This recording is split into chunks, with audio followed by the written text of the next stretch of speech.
Alright, back with another review. Today we're talking about Around the Fur from Deftones. It's the second album from Deftones, and it's a follow-up to Adrenaline, which I talked about last time. Before I talk about the album itself, I'd like to briefly discuss the cover.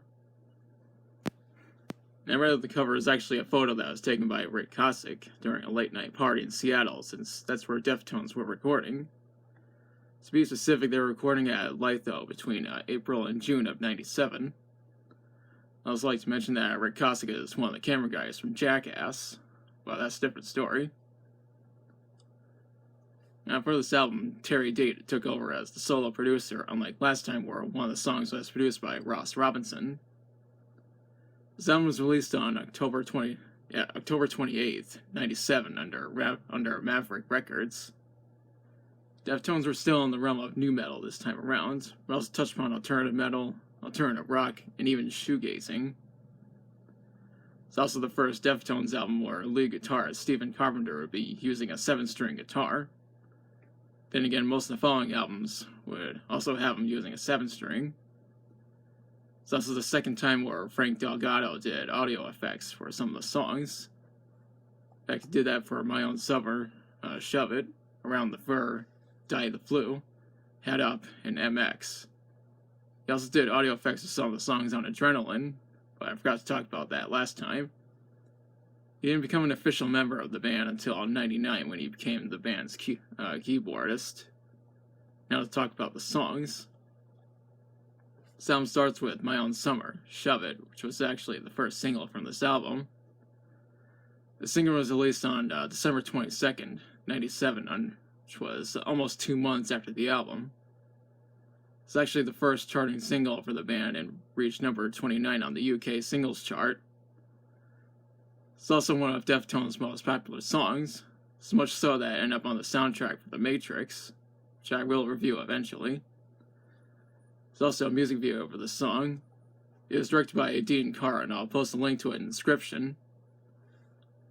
I do think this is a great song and starts the album off very well. The next two songs are Lavio and Mascara, which are both very good songs, even though I don't have a whole lot to talk about regarding them. Next is Around the Fur, which obviously shares the same name as the album. It's one of the heavier songs on the album, and it shows how this album touches upon nu metal. After that is Rickets, which is also pretty heavy. That's followed up by Be Quiet and Drive Far Away, which was released as a single on March 9th, '98. A lot of people have pointed out that this album touches upon both alternative metal and shoegazing. It's another one of the band's most popular songs. It's also a music video, and it's directed by Frank W. Ockenfels III. And there's going to be a link to the video in the description. Not only is this my favorite song from the album, but it's also one of my favorite Deftones songs in general. Follow that up with Lotion, which is also pretty heavy. Die the Flu is after that, and this is a pretty memorable song. Next up is Head Up, which features Max Cavalera performing backing vocals, as well as serving as a second guitarist. Max helped Chino Moreno write the song in order to vent the pain of the loss of Dana Wells, who was the stepson of a friend of theirs. The last song is called MX, which features 2 hidden bonus tracks, Bong Hit and Damone. One thing I need to mention is that the only way to hear those bonus tracks is to have either the CD or digital versions of this album, since they're not on the vinyl version. And there was a lot of hype surrounding this album before its release, and it helped Deftones receive mainstream attention in the realm of alternative metal. Since the album's most popular songs, My Own Summer, Shove It, and Be Quiet and Drive Far Away, were played regularly on the radio. The music videos were also frequently played on MTV back when that channel was actually good. And I read that this album sold over 43,000 copies within the first week, and peaked at number 29 on the Billboard 200. It was eventually certified gold by the RIAA on June 24th, '99. It wasn't until June 7th, 2011 when it'd be certified platinum. In order to promote this album, Deftones toured in North America and Europe between late '97 and early '98. When I realized that this album was received positively from critics, in fact, it was received even better than their first album.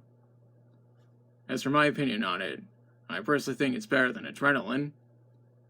It definitely has a heavier sound to it, since Stephen Carpenter has been rocking that 7-string guitar during recording. I think the reason why he was rocking the 7-string in the first place was to extend the range and to make the music sound even heavier. Overall, I highly recommend this album. Now, it's the part where I question you. Have you listened to this album? If so, what do you think of it? And what's your favorite song from it? Let me know in the comments. And if you like the video, be sure to like, share, and subscribe. And be sure to hit the notification bell to be notified of future uploads. Thanks for watching, I'll be back soon with another video.